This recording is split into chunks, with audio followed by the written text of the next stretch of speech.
Hey there, Grand Rapids. How we doing? My name is Dan, and I'm going to be playing some songs for you. I'm with Vote Common Good. We're traveling the country in this big bus that says Faith, Hope, and Love, supporting democracy for all. And you're here, so that seems like something you might be into. So we'll start with this old protest song from the 60s, and if you know it, feel free to sing along. There's something happening here.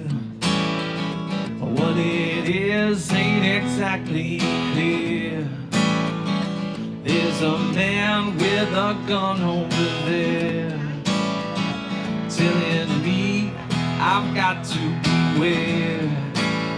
Think it's time we stop. Children, what's that sound? Everybody look what's going down.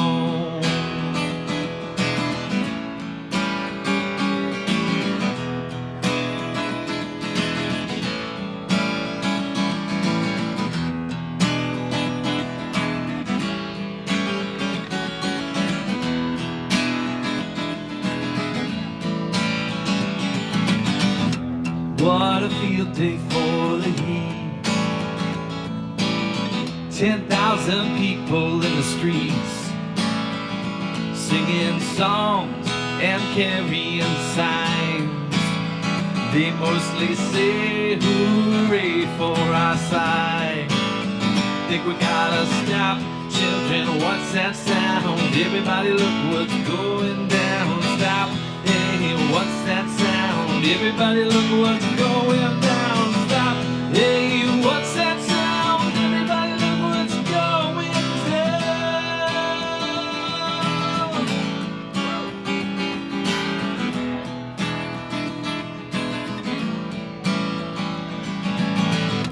Paranoia strikes deep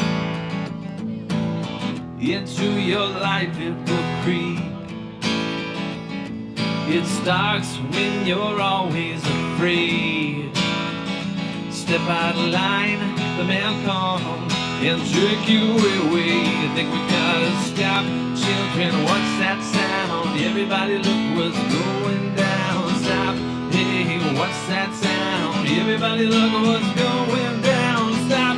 Hey, what's that sound? Everybody look what's going down. Stop. Children, what's that sound? Everybody look what's going down. Stop. Hey, what's that sound? Everybody look what's going down. Now stop. Hey, what's that sound? Everybody look what's going down.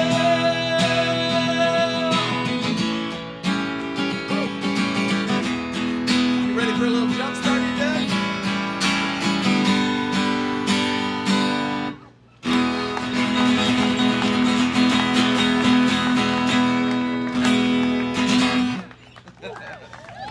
Hey, good afternoon, y'all. We've been jump-starting events like this all over the country, not only in 2024, but all the way back to 2018. Because a lot of us woke up on Election Day in 2016 and said to ourselves, what did the good people of the faith that many of us hold decide to do on Election Day?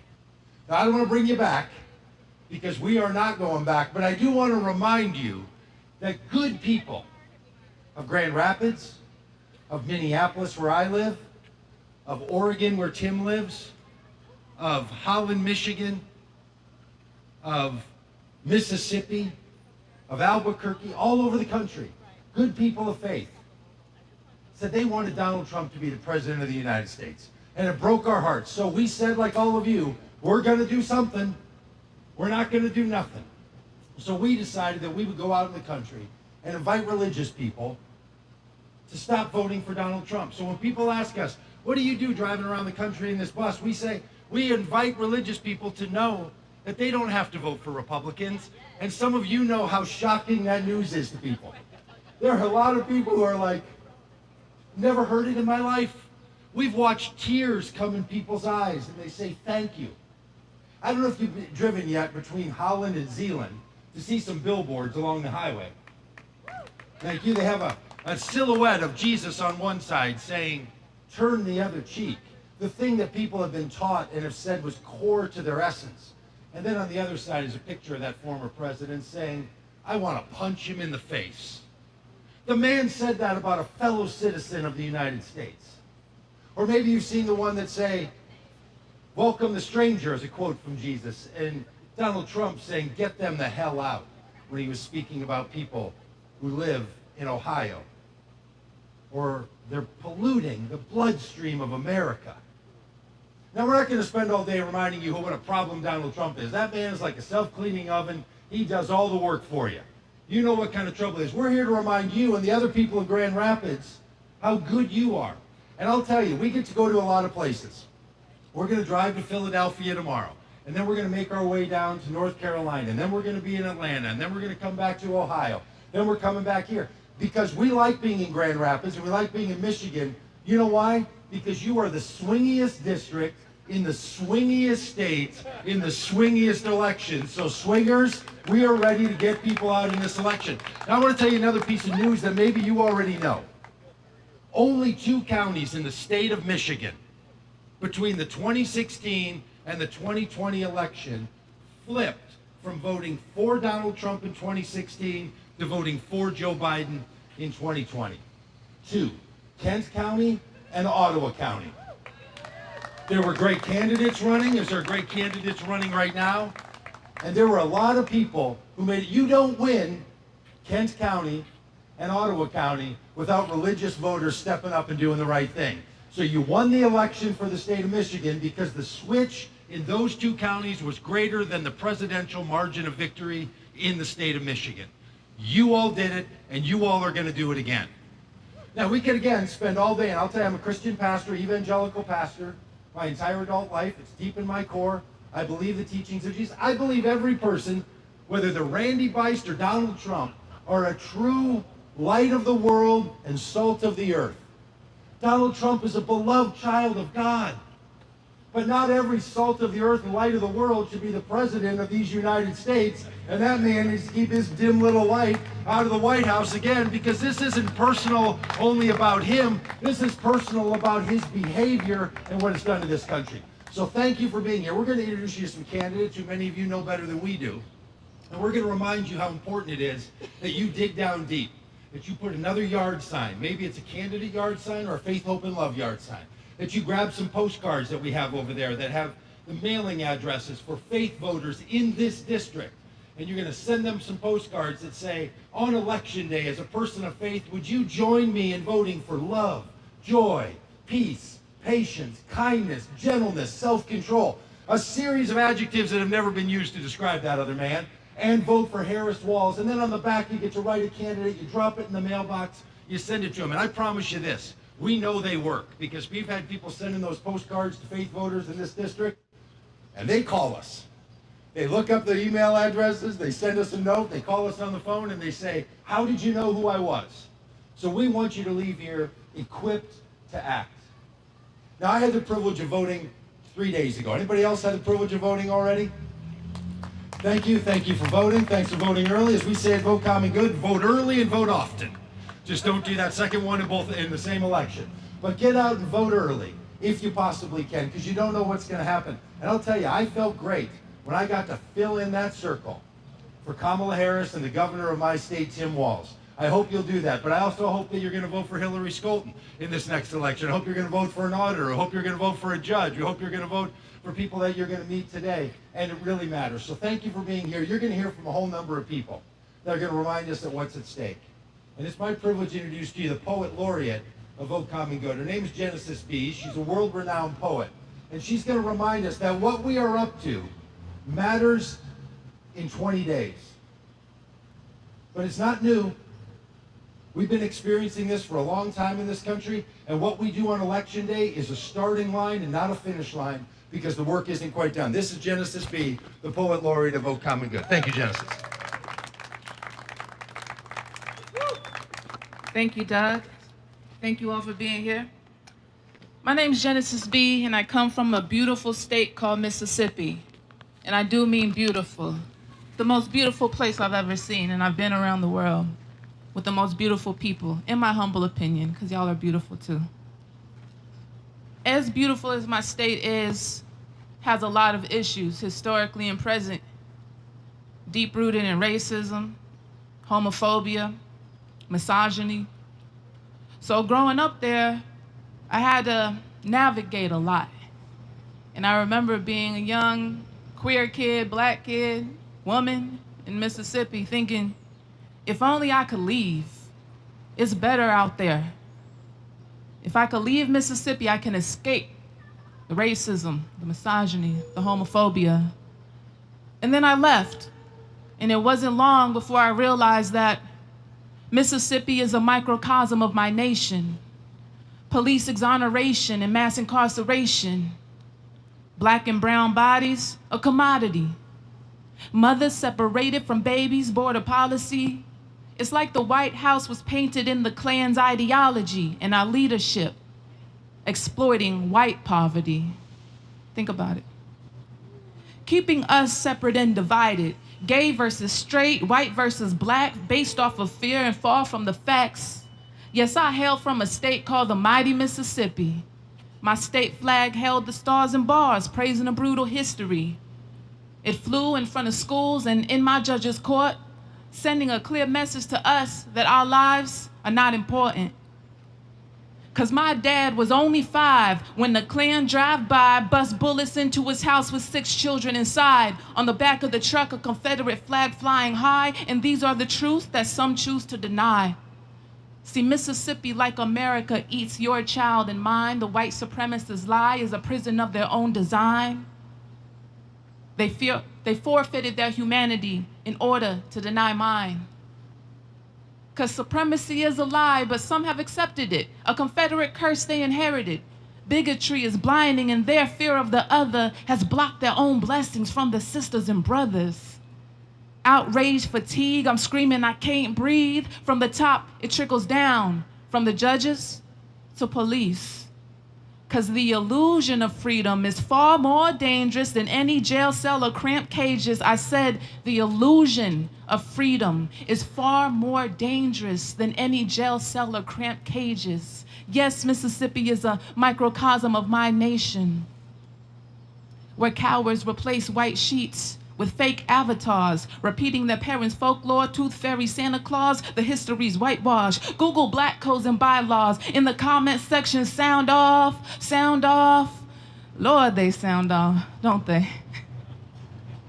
They call me a nigga, a bitch, or a dyke. You call me whatever you like. I've been through worse in this fight, and the hatred in their words just proves that I'm right. Because Mississippi is a microcosm of a country that always needed me, but never wanted me. My melanin and skin is a sin sentenced to build your economy. So pack the prisons, fill the quota, make us felons, suppress the voters. Travel bans and deportation, killer cops, no resignations. Just federal indictments and mock trials, you see. My heart bleeds as the billboard reads, "Make America white again," as my favorite rapper concedes. Kanye. Making me question everything that I believe. But still, I love America. I do. Because I have hope.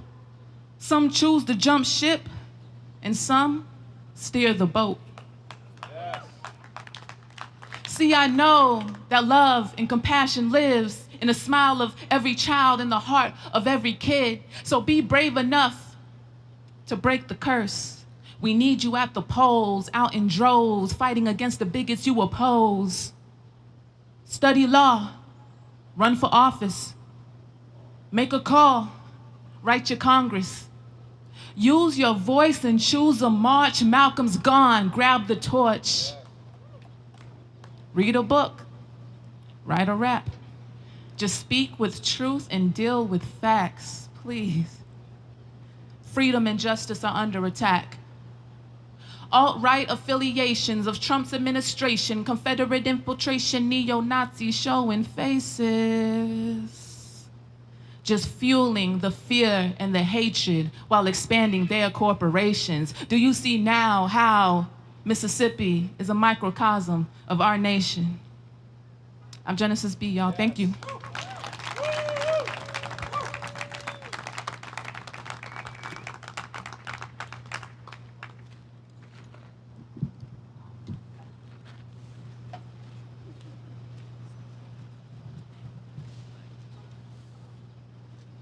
So great. Well, my name's Dan, and I grew up right around here, Southwest Michigan, and a little town called Stevensville, if you've been to it. And as you probably know, this is an area of the country where there are churches on every corner, and so there's a decent chance that you, like me, grew up going to church. That was just the world you knew.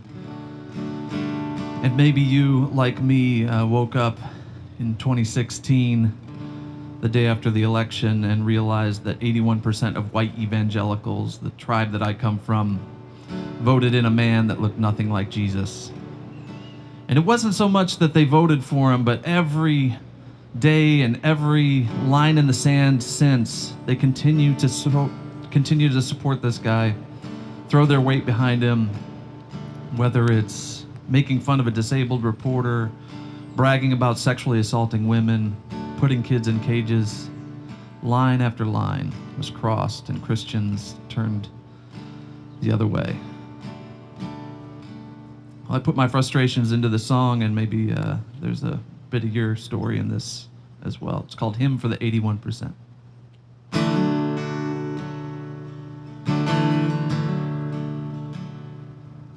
I grew up in your churches, Sunday morning and evening service. I knelt in tears at the foot of the rugged cross. You taught me every life is sacred, feed the hungry and clothe the naked. I learned from you the highest law is love.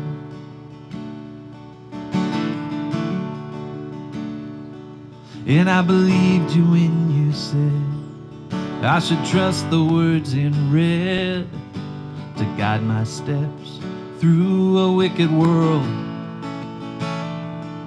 And I assumed you'd do the same, so imagine my dismay when I watch you lead the sheep straight to the wolves. You said to love the lost, well, I'm loving you now.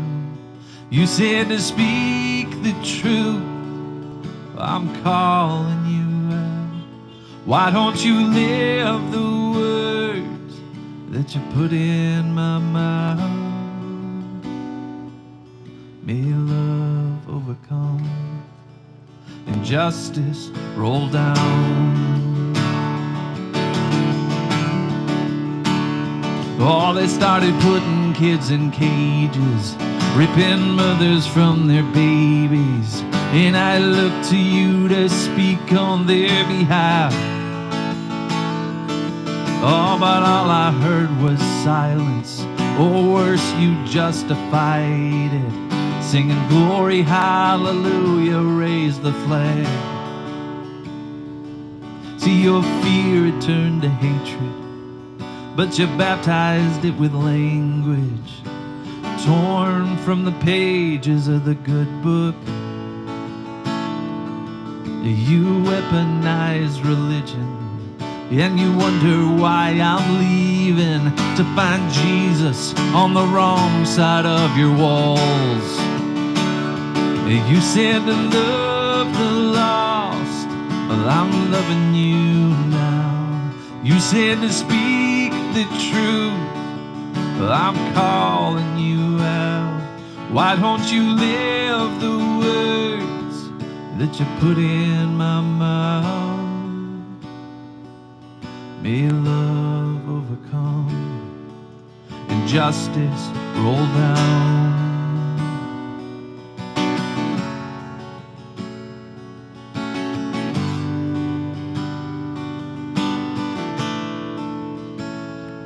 Come home, come home. You're better than this.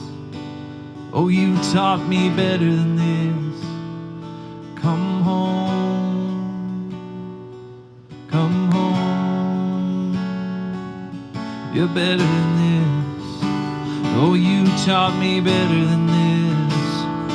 Come home, come home. Oh.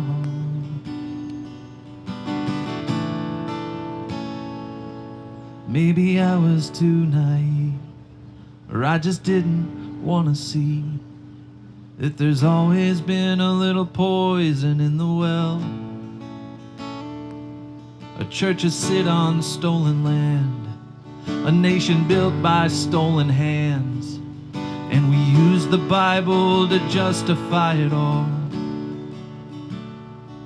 Yeah, from slavery and segregation to mass incarceration, this is who we are, but not who we have to be. There's a lot of work to do to pull up the evil by the roots, but repentance has to come before there's peace. You said to love the lost, I'm trying to love you now.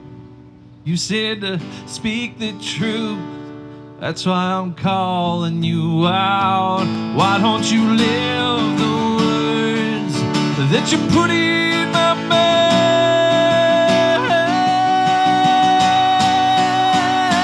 May love overcome and justice roll down. May love overcome and justice roll down. May love overcome and justice roll down.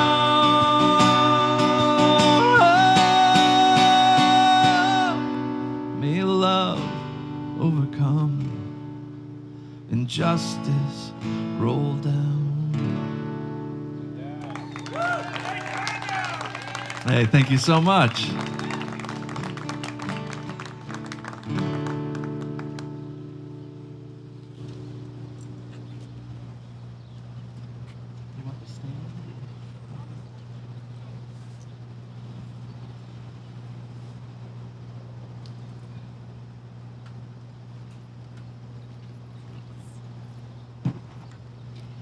Thank you, Dan. 4 years ago, my 11-year-old daughter and I were in the front yard of our quiet country home outside of Holland. We were doing some yard work, and a pickup slowed in front of the house. The window rolled down, and a grown man venomously shouted at us, "F you, you communist Fs." He tossed a half-empty can of beer at our Biden-Harris sign and peeled away, burning the rubber of his tires into the pavement. A couple giant MAGA flags ripped wildly in the wind behind his Chevy, and a Jesus is Lord sticker was fixed to the bumper sticker. This wasn't the first incident, and it wouldn't be the last. Yard signs that weren't stolen over the course of the campaign season had been pissed on, vandalized, and had many, many beer cans thrown at them. People threw trash on our lawn, our mailbox was vandalized more than once, and obscenities were screamed from vehicle windows on a regular basis. Threats became so severe, we eventually had to move out of our house for a time. When in the United States of America, land of the free, did the simple act of putting up a political sign, of expressing a political view, become dangerous? This is not Russia. This is not China. This is not North Korea. This is the United States of America. I've been doing civil political dialogue training for around a decade now. The way we talk to each other matters. Words have consequences. The rhetoric of our leaders really matters because their words and examples have followers. Throughout history, some of the worst atrocities, genocide, oppression, slavery, violent movements, have always begun with dehumanizing rhetoric. Dehumanization is always the groundwork, always part of the preparation for the unimaginable. When leaders repeat a narrative that denigrates a population of people, this is a way of opening the minds and the hearts of others to be able to accept whatever inhumane or unconscionable actions are to come. Donald Trump has been a master of this kind of manipulation. He's built his whole campaign on a bedrock of slander and lies. His dehumanizing rhetoric inspires bullying on playgrounds and attitudes and acts of violence towards women, people of color, immigrants, Muslims, Democrats, the LGBTQ community, and even towards Republicans who don't get fully on board. This way of talking and behaving is a method that has been used by dictators and authoritarians throughout the ages. And let's be clear, Republican leaders up and down the ticket who refuse to hold Trump accountable are complicit in this reprehensible, slanderous rhetoric, as well as whatever it leads to. The normalization of dehumanizing language is not only slanderous and sinful, it's dangerous. Its explicit goal is to inspire fear, not hope. It's intended to divide us. It's intended to make us hate each other. Well, as people of faith, Jesus calls us to rise above this. He invites us to take up our cross and follow him into a selfless and sacrificial kind of love for the world. But rather than carry a cross, Donald Trump grabs the hammer and drives in the nails again and again and again. For most of my life, I was a loyal political conservative. I spent a good part of my youth volunteering for the Republican Party. I studied political science right here at Calvin College. I worked for a Republican on Capitol Hill because I believed in the Republican Party and its values. But this party I devoted so much of my time and energy to no longer exists. It's no longer a values-driven party. With some brave exceptions, this has become a party that is baptized in the waters of Trumpism, reborn in his image, remaking itself into a party driven by a gospel of lies and harmful slander. Words matter. The words we speak matter. Words carry weight. Words have consequences. Leaders who are so reckless and feckless with their words breed communities steeped in hatred and ignorance of what is true, of what is good, of what is noble, of what is right. Hatred paired with ignorance is a recipe for violence. It's no coincidence that since Donald Trump first came to power, the FBI has stated that the greatest threat to safety and democracy in America is not Islamic extremism, is not immigrants. It's white men, right-wing extremists. Trump and the Republican Party have fed lies and fostered dehumanization, an environment in which extremism has now given rise to actual threats to our safety and to democracy. Words matter. I shared with you about the kind of traffic we were getting in front of our house. I have another story of another encounter that happened in our front lawn during the same campaign season. A truck pulled into the drive. I was home alone with the kids. My heart nearly jumped out of my chest as the driver door swung open. My first thought was that if this guy was feeling emboldened enough to mess with our Biden-Harris sign in the daylight, what else would he be capable of? In an effort to prevent the man from coming near the door, I took a deep breath and stepped outside and said across the lawn in my best bossy voice, "Can I help you?" I wanted him to know that I was there, that I see him. An 80-plus-year-old man slowly lifted his legs out of the cab and came a few steps into the grass. "I saw your Biden sign in the yard," he said, "and I just had to stop in. Oh, I replied, preparing myself mentally for the verbal assaults that were about to come. I stood my ground, put all my emotional walls up. But instead of going off on a rant, he got choked up. He blinked back the tears from his eyes. You know, he finally croaked out, I've been a Republican my whole life. My whole life. I voted for Donald Trump in 2016 with hesitancy, but I did, he said. And not a day has passed without regret for the way I voted. I've been a proud Republican my whole life, and I swore I would be to the grave. But I feel a terrible shame for the way my party has unraveled and deteriorated. And so I saw your sign, and I just had to stop. Had to say, I'm sorry, I'm so sorry. His voice got shaky, and he paused as he fought to collect himself. I stood silently with some mix of compassion and curiosity etched in my face, I'm sure, looking across the lawn at this aging man all bent over and sad.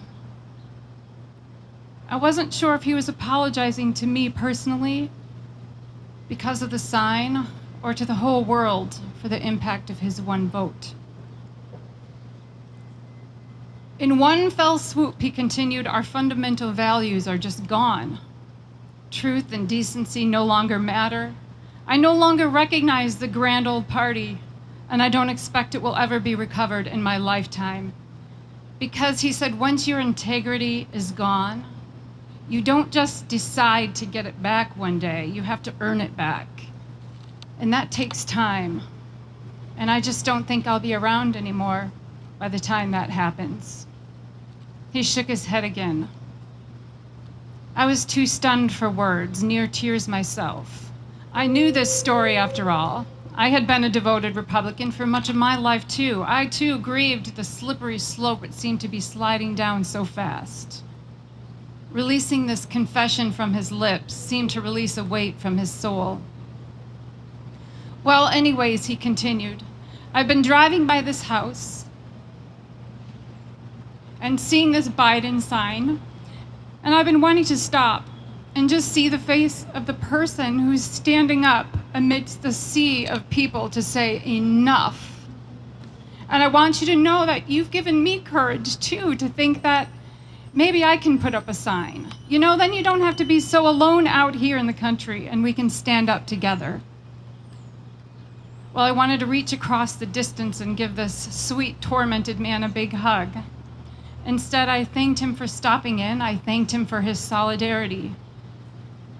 And I promised him that if I'm still here after he's gone, I will keep standing and keep speaking and keep demanding truth and keep working towards a better world for everyone. He got back in his pickup and drove away. I'm here with you today because I'm keeping this promise I made to him. This is the most consequential election in our lifetime, without a doubt, because it isn't just ideas on the ballot. Truth itself is on the ballot. Our most fundamental civil rights are on the ballot. Democracy is on the ballot. Every vote matters at every level of government. Every voice matters. Every donation matters. Every time spent volunteering matters. Your vote is your voice for the kind of world you want to leave behind. I'm so grateful to be here with you today because together I believe we can turn the page towards a brighter, more hopeful vision that embraces diversity of all kinds. Together, I believe we can create a culture of kindness. Together, we can work towards a world of peace and justice, of diversity, of equity, of inclusion, of joy, of safety and abundance. A world where leaders are held accountable to good governance.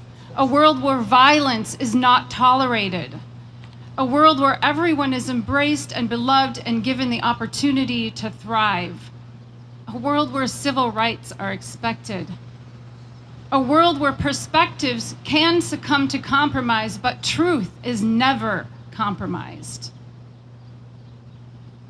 I take courage and strength from the old man that stopped in my yard that day, that unexpected visitor who showed up in the yard. His voice still bangs around in my head, reminding me that we are not alone in this work. We're in this together. So let's wake up together. Let's speak up together. Let's stand up together and work for the world we wish to live in together. Thank you.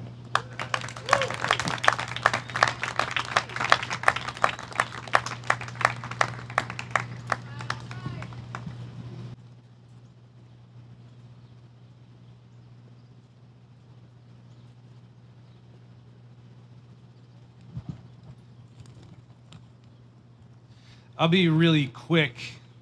I don't have a whole lot of exegesis. May the peace of Jesus Christ and the love of Almighty God and the communion of the Holy Spirit be with you. And may it descend like a dove and light you on fire. Thank you for being here. I am Reverend Nathan Dannison. I'm a 7th generation West Michigander. My 3 children are the 8th generation that has lived here. And I am from the Fountain Street Church here in Grand Rapids. Thank you. All right.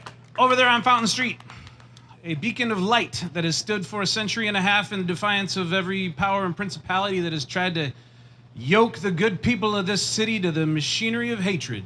We are not going to go that direction. And I am just one more preacher from Grand Rapids, Michigan, to say that there is some shit that we will not eat. So, Christian nationalism is too gentle a name to give to that ideology. Tries to turn the good news of Jesus Christ into a handbook for hatred. It tries to turn the people of God into brainless marching ants, and it turns the poor into a market commodity, and then it turns the bride of Christ into a machine for butchering lambs.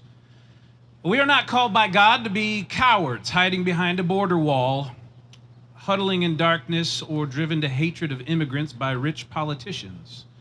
We're called to be salt and light. Every single day, thousands of Americans are born all over the world, and they just haven't come home yet. And every day, faithful Christians in this country open up their loving arms, embrace these new Americans, and say, "Thank God you made it home. Thank God you're here. We lit a candle in the window for you. We were so afraid that you wouldn't see it, so we tried to build a city on a hill to let that light shine as bright as we could, and you saw it in whatever country you were born in. Now you're home. Welcome home, wanderer. Welcome home, you once foreigner. Welcome home. We've got work to do." And now, today, Donald Trump and these Christian nationalists want to scramble up the steps of that lighthouse and try to extinguish that candle. And they want to throw a bushel basket over that light. By any means necessary, they want to extinguish the welcome light of America and replace it with a sign that reads, "No room at the inn. Go away, go give birth in a stable instead."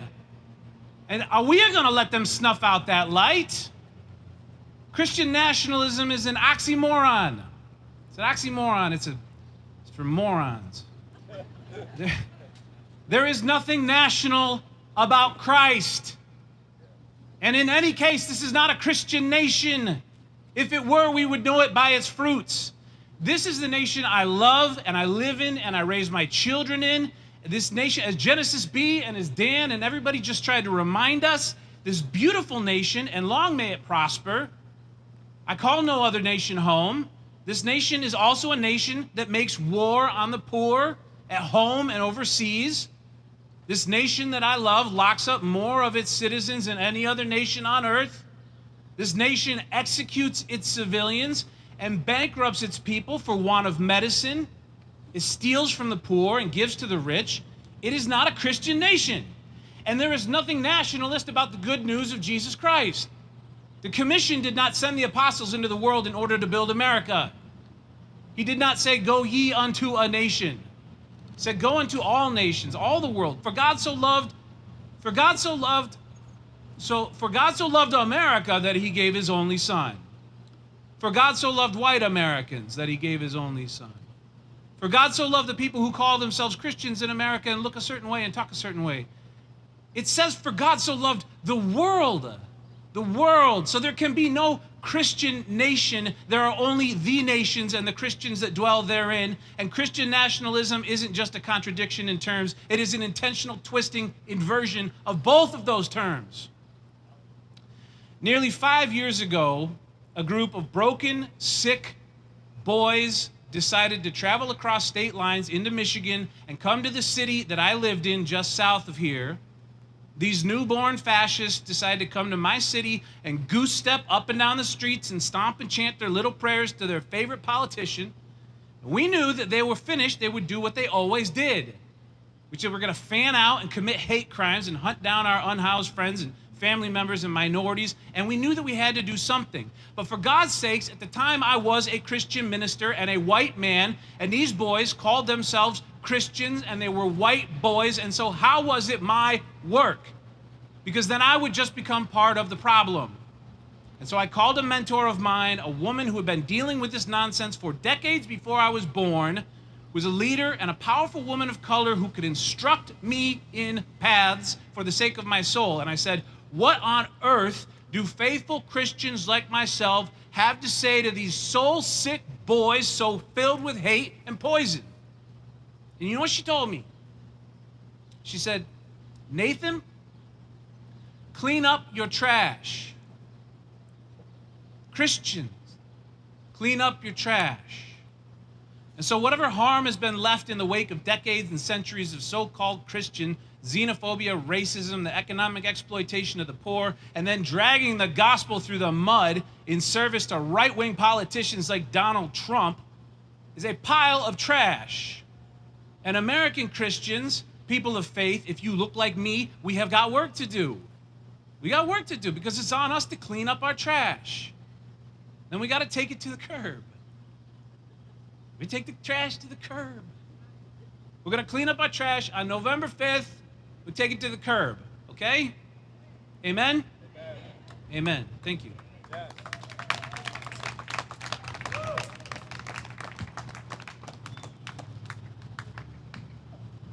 Thank you, Nathan. My name is Rob Ryerson. I'm a pastor from Fayetteville, Arkansas, and this selection has me thinking about a story. Maybe it's a story you know. It's a story that is told in the movie Monsters, Inc.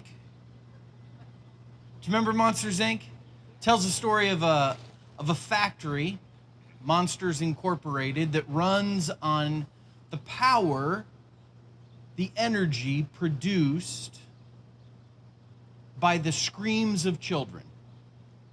And so the monsters would sneak into the kids' bedrooms and make them scream, and the factory would convert that to energy. But there was one monster who got tired of making the kids scream. He decided he wanted to make the kids laugh.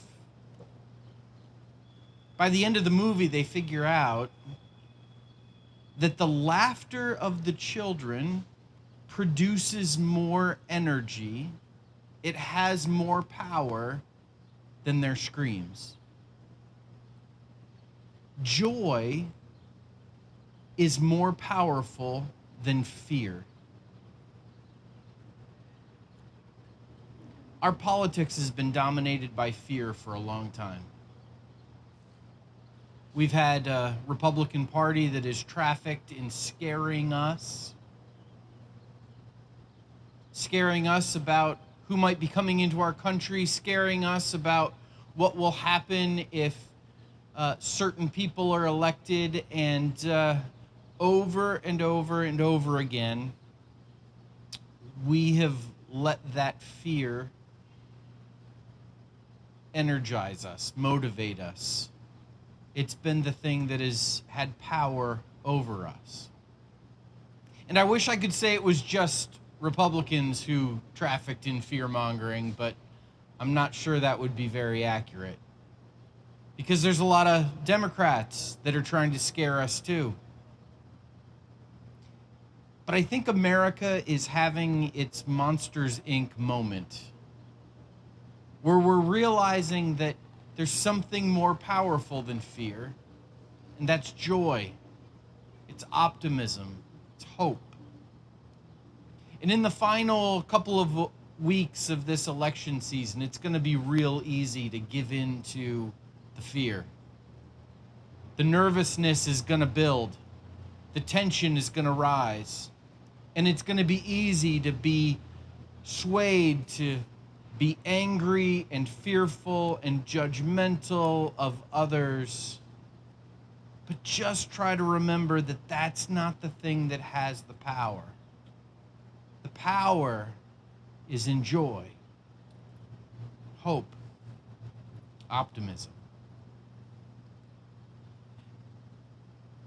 Maybe the thing that makes you most nervous are the people in your life that you wonder how in the world do they vote the way they do. Do you have anybody like that?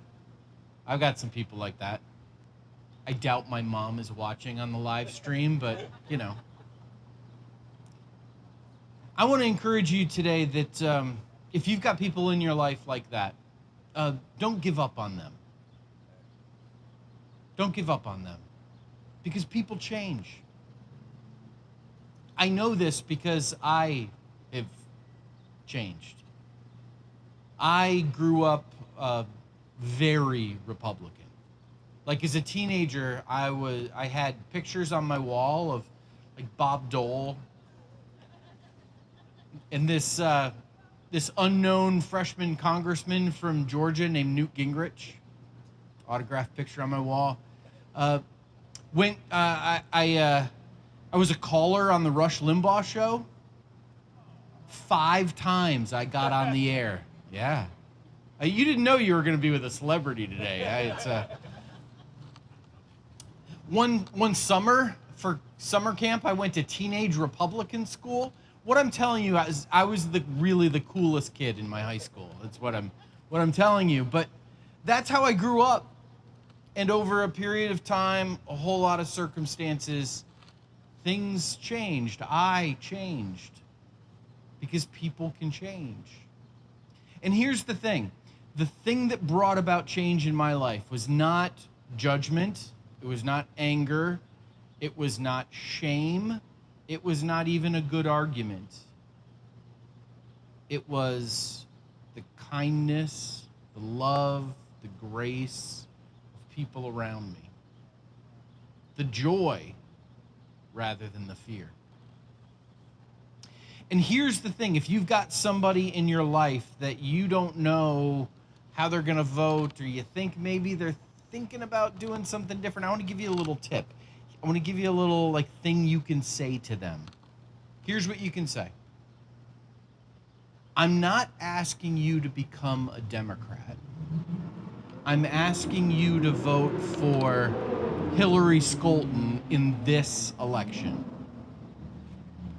Try that little phrase on them, and you can fill in whatever candidate you'd like, because one of the things we've learned at Vote Common Good is that behavioral change, what people do, that changes before people's identity changes. So it's far more important that we get people's behavior to begin to change, and then eventually their identity will come along with it. So I'm not asking you to become a Democrat. I'm asking you to vote for Kamala Harris in this election. I'm not asking you to become a Democrat. I'm asking you to vote for Hillary Scholten in this election.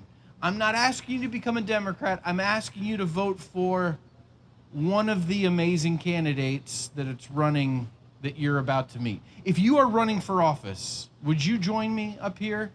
And I'd love to give you a chance to introduce yourself. Tell us what you're running for, and give us just a very brief little story, because we want people to be able to encourage folks to vote for you. Thanks, Rob. Hey, everybody, for being here. Thank you so much. It's such a beautiful day out here. My name's Kris Pachla. I'm a county commissioner which is just a great space to be right now because nobody knows what we do in the county commission, but we touch almost everybody's lives on a daily basis. I am currently a county commissioner running for re-election, and you know, I got involved in politics in 2019 when I realized that we need more people that are willing to listen and policy in a way that really gets at the systems that connect us and the reasons why we make decisions. And my background, I'm a former high school physics teacher, and every day I'd come into the classroom and I'd have 150 different individuals that I was responsible for. And every single one of them needed to feel heard, but none of them could dictate exactly what we were doing in the class that day. And that's how politics is in most of our spaces. Everybody needs to have their voices heard. And we need to make sure that people understand that, and that they also understand that we as elected officials are there to hear them and then to make those decisions with them. I ran in 2019 to make sure that we could have good fireworks policies. That's my really interesting background. I had a young kid at the time that got woken up by a fireworks show that I didn't get a notice about. And now I'm here at the County Commission doing things on early childhood education and stopping us from landfilling and making sure that we have access for developers to build affordable housing. We have $47 million in our county right now that are building thousands of affordable units. We need 30,000 more units, and we can get there if we elect good leaders up and down the ballot. So Kris Pachla, Democratic County Commissioner for District 19, thank you so much for being here today. Hey everybody, I'm Scott Urbanowski. I am running for Kent County Clerk and Register of Deeds, which is kind of a long title, and it's actually two offices combined into one, long story short. But, you know, this office that I'm running for is kind of a geeky office, right? So, County Clerk and Register of Deeds, they do things like they're the clerk of the circuit court, they run elections in the county, they are the clerk of the county commission, so they maintain a lot of records. Birth certificates, death certificates, marriage licenses. If you're getting a marriage license, you go to the clerk's office. So there's a lot that the county clerk does. So it's kind of a hodgepodge of things. And like I said, it's a perfect job for a geek like myself. A lot of my professional background has been in communications. I write a lot. Yes, sometimes you can get paid to write things, as long as you just make sure you have a favorite flavor of ramen. But I'll tell you what, it's, you know, a lot of my work has been in marketing and communications, been active in the political space as well, been a poll worker, and I, like a lot of folks here, I look at what's going on in our world and in our country and see the fear and see the attacks on our democracy, and it is very alarming, I know, for a lot of us. But and here's the thing. It's not just federal. These are not just federal races where these attacks on democracy are happening. Even at the local level, we have a lot. There are cases where we have big money in politics. The MLive just did an expose on the DeVosses, talking about how they have spent billions of dollars. They spend millions of dollars every cycle just to try to get their people elected, and they do expect a return on their investment. And yeah, my opponent Lisa Lyons has gotten some of that money herself. So it's very concerning to me that there are all these attacks on our democracy at the federal level down to the local level. And we really need people to step up and run for office, not just to vote, but to run for office at all levels of government, who care about democracy because they care about regular people. And, you know, a lot of people in politics come from well-off backgrounds. I don't. Like, I know what it's like to struggle to make ends meet.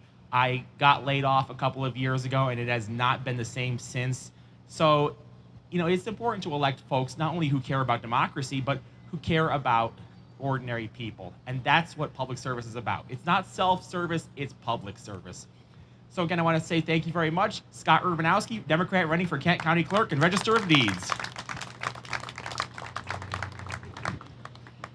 Hi everyone, my name is Rita Proctor. I am running locally for Cannon Township Trustee.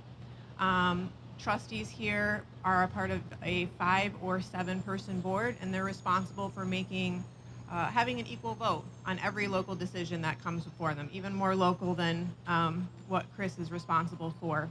And I'm running because I believe that at that level particularly, local governance needs people who take responsibility for effective communication with the residents that they represent, because effective communication is the first step to more community-informed decision-making. Our board can make better decisions for our communities if they are empowering residents to know what decisions are being voted on before they're voted on, and make sure people know where and when to be to share their input if they care about it or it impacts them in some way. So my background professionally is in communication, and that's the experience that I want to bring to the Cannon Township Board. Thank you.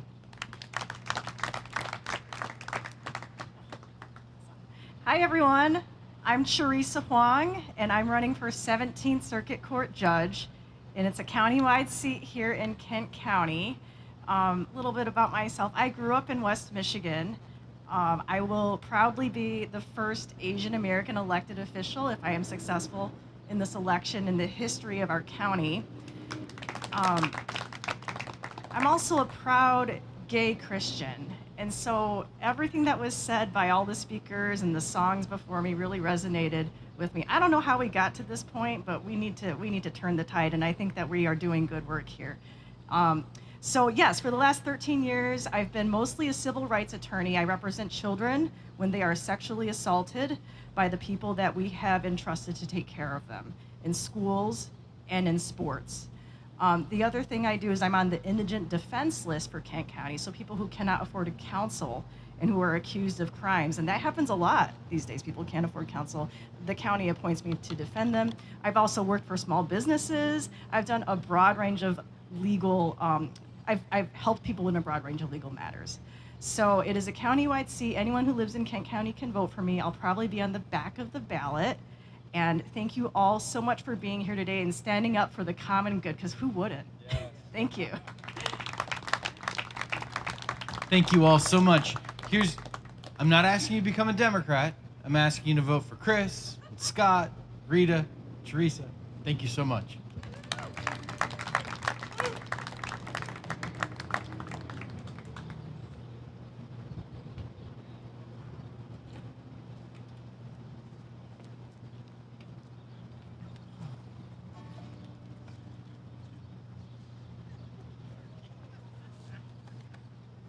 Well, we're going to sing a little song that reminds us that no one is free until we're all free. And that freedom, starts at the top of the ballot. People care about freedom, and it goes all the way to the local level. We got people that want to take your freedom to decide what books your kids can read. And that's a big fight in our neck of the woods, and I'm guessing here too. Let's see if we can get this guitar on.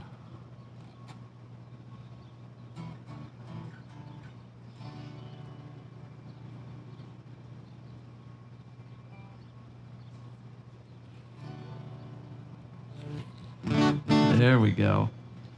And if you pick up the words by the end, feel free to sing along.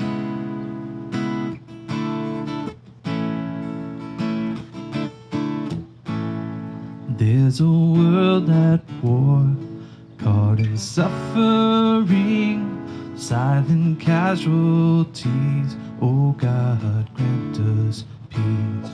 In these sleepless nights, I can hardly breathe. Despite brutality, I know that we'll be free. I know that we'll be free. So let the light in, keep it shining. Let it break into the darkness. All that love dares us to see, we'll all be free. Yeah. Let the light in, keep it shining. Let it break into the darkness. All that love dares us to see, we'll all be free. Yeah, we'll all be free.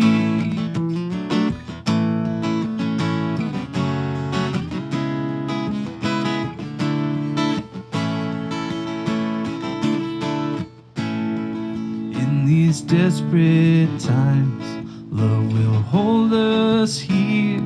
Love will hold our hands, teach us to have no fear. So we lay our hate down to wash their feet. And when we see our brother, we'll all be free. Yeah. So let the light in, keep it shining. Let it break into the darkness. All they loved is us to see. We'll all be free, yeah.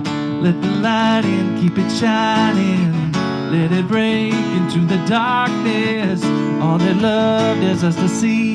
We'll all be free, yeah, we'll all be free. And there's a little call and response part.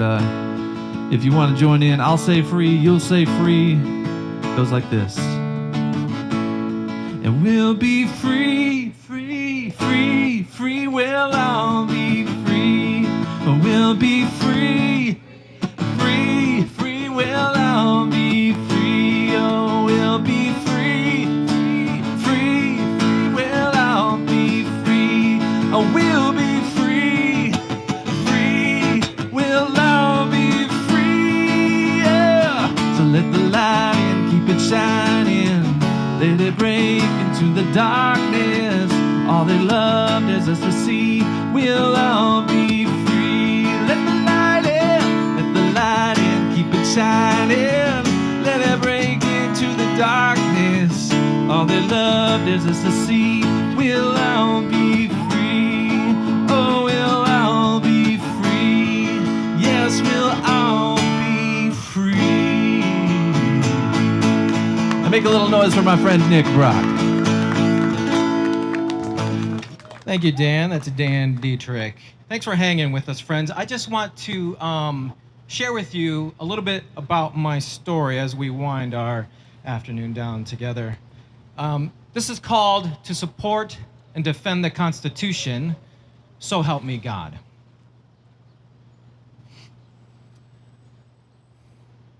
On 9/11, Al-Qaeda hijacked 4 commercial airplanes and deliberately crashed 2 of the planes into the north and south towers of the World Trade Center.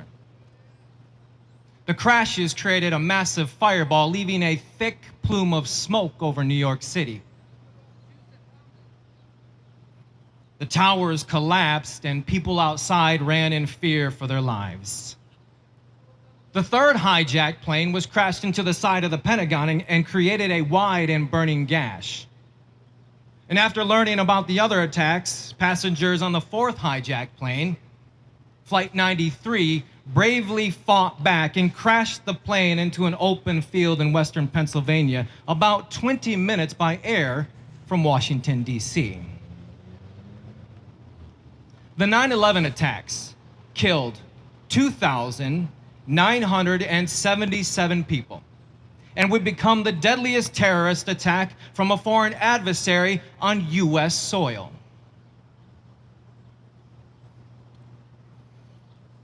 I remember hearing the news that morning at work, and after arriving home later that afternoon, watching the events unfold on my television. The scenes of mass devastation, confusion, and loss resembled a war zone, and it overwhelmed me with such anger and grief that I wept uncontrollably while beating the air with my fists. 9/11 would be a day to never forget, not only because of my overwhelming emotions, but also because of my growing obligation toward service to country and a widening sense of love for country.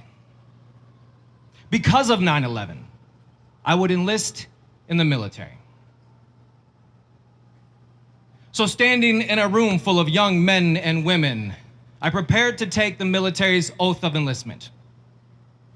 A sergeant called us to attention, directed us to raise our right hand and to repeat after him.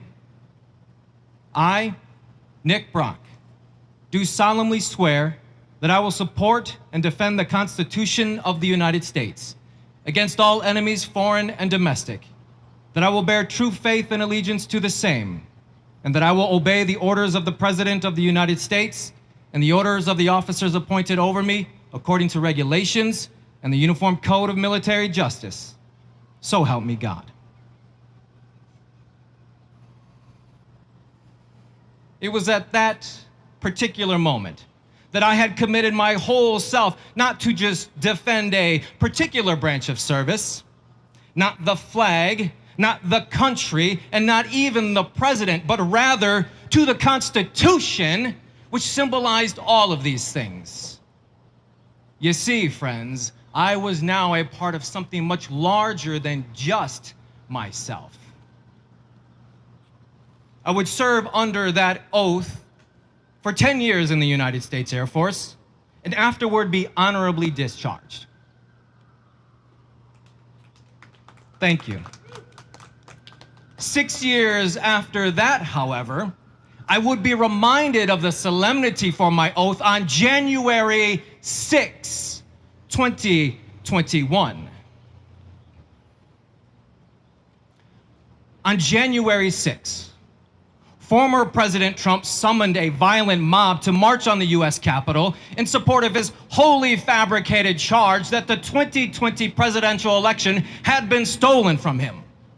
2,500 people overran police barricades, beat, bloodied, and tased police officers. They smashed through windows, they smashed through doors, and they ran through the halls of Congress threatening to hang Mike Pence, execute the Speaker of the House, Nancy Pelosi, and do God knows what to other office holders. 114 law enforcement officers were injured, and 7 people died as a result of the violent attack. The insurrection of January 6th was an unprecedented domestic terrorist attack on U.S. soil. Full stop. I remember hearing the news while sitting at my dining room table and watching the scene unfold on my laptop. I abruptly stood up to pace my living room with tears of grief and anger streaming down my cheeks. My visceral reaction was reminiscent of 9/11 as I recalled my oath. I will support and defend the Constitution of the United States. January 6th would be another day to never forget, not just because the seat of our democracy was desecrated, but because of this simple yet breathtaking fact.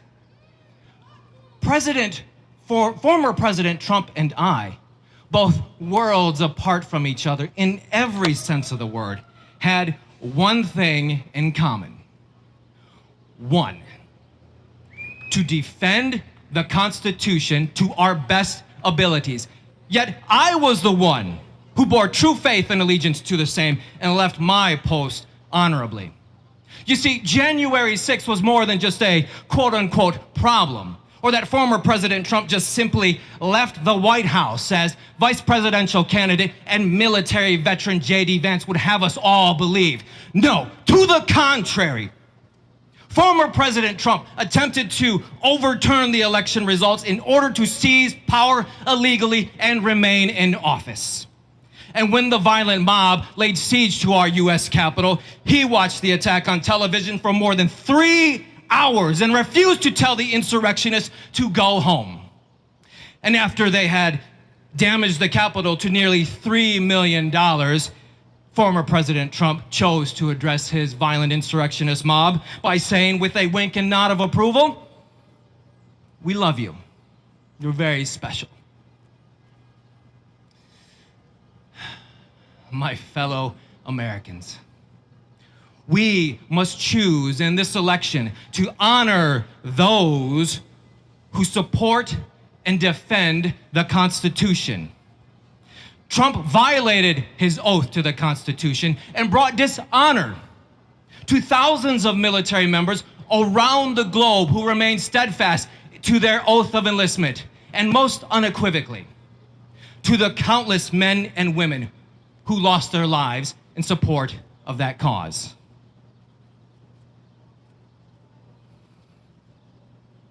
My friends, my fellow Americans, we must choose in this election to support those who give everything and who gave everything in support of that cause. This is our obligation and the cause of our time. Now, we all know full well that the first 3 words of the original handwritten and signed Constitution makes this obligation clear, declaring from the outset, "We the people in oversized black lettering that looms large over all the rest. In the same way, we must continue to place an oversized and emboldened obligation to support political leaders that will do the same. In order to form a more perfect union, we depend on the goodwill of our leaders and their dedication to duty to ensure the survival of our republic. My friends, I want to ask you a question. Will you stand with me in support of this obligation? Will you stand with me in support of this cause? And if so, will you stand with me right here and now on this concrete in support of that cause? Yes, thank you. Thank you. Yes, sir. My fellow Americans, will you continue to stand with me in support of the United States and the Constitution of the United States with your vote? Thank you. Will you stand with me to ensure the survival of our republic with your vote? And will you continue to stand with me to support democracy for all with all of your faith, with all of your hope, and with all of your love, not only through Election Day, but on each and every day? Thank you. My name is Nick Brock. I'm a United States Air Force veteran, and I do solemnly swear that I will continue to support and defend the Constitution of the United States against all enemies, foreign and domestic, and that I will bear true faith and allegiance to the same, so help me God. Thank you, Nick. Hey, thanks y'all for being here. Just a couple of more things before we give you a chance to shake some hands and meet these candidates. At Vote Common Good, we don't want to just faith, hope, love you, and leave you. We'd like to leave a few things with you. In fact, we'd like to take you with us if we could. And there's a couple of ways we can do that. We hope that you will take one of these yard signs that we have that say, faith not fear, hope not hate, love for all, and I support democracy for all, and put it in your yard. We know we've been hearing from people all over the country. When they put those in their yards, their neighbors come up and ask them where they can get a sign. So maybe you're going to want to take a couple of them with you. Maybe you want one for your whole street. Some of you will put that next to a Harris Wall sign or next to a Hillary sign or next to one of the candidates here that has a sign. And I promise you, it's going to confuse some of your neighbors. Some of them aren't going to know how you can say faith, hope, and love because they think those words are owned only by Republicans. And then they're going to start asking you questions. And it's a way to be bold. So would you take a sign? Or maybe you want to take a button. Or maybe you want to take a shirt. Maybe you want to take a pack of those postcards and get them in the mail. See us over there at the table. Beth will take good care of you. We don't charge for any of this stuff. If you want to make a donation, you can make a donation because we'd love to take you with us. Now, I got to tell you the truth. There are 4 things that get us around this country. You know 3 of them already. Faith, hope, love. You know what the 4th is? Diesel. Diesel pushes that bus around the country, so we'd love to have you in the tank with us. If you'd like to be in the tank with us, you make a donation over there. We turn that into diesel. Now, if you're somebody who cares about the environment and you just can't get yourself to say, I'm gonna put diesel into a diesel pusher and burn it across the country, we understand. There's another way you could be in the tank with us, and that's the bellies of the people that ride on that bus. So maybe you want to buy lunch for somebody. Make a donation over there. We'll turn that into lunch. We get a little free breakfast at the Hampton Inn, but then we got to pay for lunch and we got to pay for dinner. So we'd love to have you be in the tank or be in our bellies with us by making a donation over there. Now, also this afternoon, we're not just leaving Grand Rapids after this meeting. We've got a meeting at 4:30 today where we're showing a documentary film about a cross-country bike ride that we did. We rode bicycles from San Diego, California to St. Augustine, Florida, along the U.S.-Mexico border, made a documentary about it. We knew in 2021 that the #1 issue for a lot of people in this election was going to be immigration. We want you to meet the people we met along that ride. If you can join us at 4:30 today over at the First Christian Reformed Church, we'd love to have you join us. Then at 6 p.m., we're going to talk about the threat of Christian nationalism and what you can do. Some of you know a person named Kristen Dumais from the area who has written a book called Jesus and John Wayne. She's also produced a film called For Our Daughters. We're going to show that film as a part of the Christian nationalism training. So we've got a full day still left here. And then, of course, we're going to hit the town tonight, and we're not leaving until morning. So if you want to spend the day with Vote Common Good, we'd love to have you with us. Now, I want to just give you 1 minute here to meet Keith. Keith has been a pastor here in the area. The reason I want you to meet him is he's written a book that I'd love for you to go home with. Keith, would you mind coming on up here? Keith is one of those stories of someone who's made the change.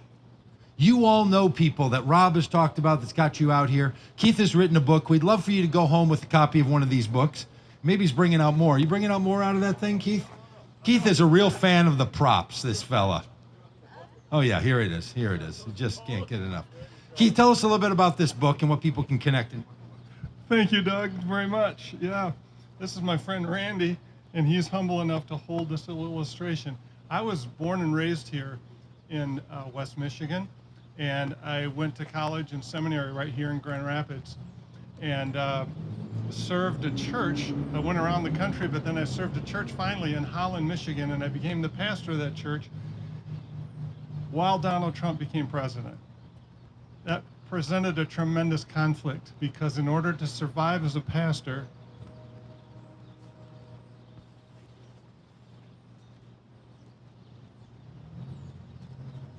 you had to tape your mouth shut. You couldn't speak about the reality of how this one person was so contrary to the heart of God. Everything in the guts of me that I was given from my faith heritage told me that something was deeply wrong with the 81% that Dan sang about, supporting this person as God's person for them. So you couldn't speak about morality, you couldn't speak about honesty and truth, right? You couldn't do any of that without losing your job. And so I decided to lose my job. And so, yeah, thanks. But so I wrote a book about that, about leaving ministry and leaving my denomination and then losing my faith. The book is called Unmediated: Spiritual Growth Without the Interference of Christianity. So Randy is a pastor too. He is also speaking out. Yes. So many pastors are in this situation where they can't speak freely. But I believe that the time is now to speak and to act and to understand that if you're of a faith background, everything in you is right if you understand that something is deeply wrong. And it's a time to speak and to stand. Everything you've heard today, I'm so grateful for you, for all of you here. Thanks for giving me just a moment to speak in this place and time, and thank you, Randy, for holding the pumpkin. I put a carrot on the pumpkin. I don't know why. You combined your items there, but there's no problem with that. Friends, there's a lot of ways you can tell these stories. We'd encourage you to tell them all the ways that you can. Everybody's out there trying to figure out what they should do next. And we know a lot of people are stuck. They just need a little bit of help. You might be that one person in the next 20 days to turn someone out, to turn someone away. And I'm going to ask you to do something I never thought I would do. I'm going to ask you to say to your Republican voting friend, in this next election, would you just be like Mike Pence? Whatever you do, just don't vote for that guy. Just ask them to be like that. They don't have to be like you. They don't have to be like me. They don't have to be like Keith. They could be like Mike. Might be an act of repentance, but that's a little pun that I've been working on all day. So you could ask them to do something like that. Would you take a yard sign? Would you take a button? And last, before you go, would you put your name on that bus? Because we want to take you with us. Maybe you've been looking at the bus and you see all those little black signatures. Would you sign the bus? Would you walk up to that bus and sign your name on it? Maybe write us a little note. We read the bus as we go along. Maybe you have a friend or a family member that couldn't be here. Would you sign the bus? We'd love for you to do that. And then we're going to be back here. We're going to be back here in this area. I think we're back on the 30th of October. So we're going to be in touch with all of you. If you haven't given us your email address, we'd love to stay in touch so you know what happens. And look, don't worry. We're not going to email you, 3 times a week or anything. Actually, for the next 2 weeks, we're going to email you every day. You're actually going to get email from us every single day because we want you to remember us and we want to remember you. So let us know. We're going to let you know when we're coming back. Let us know your email or your text or any of the rest of it. And thanks for being here. And candidates, if you're here, thank you so much for running. Thank you for offering yourself. And voters, thanks for doing all the rest. Thanks for being with us. We'll be glad to hang around with you. And maybe we'll see you tonight at 4:30 or 6 o'clock.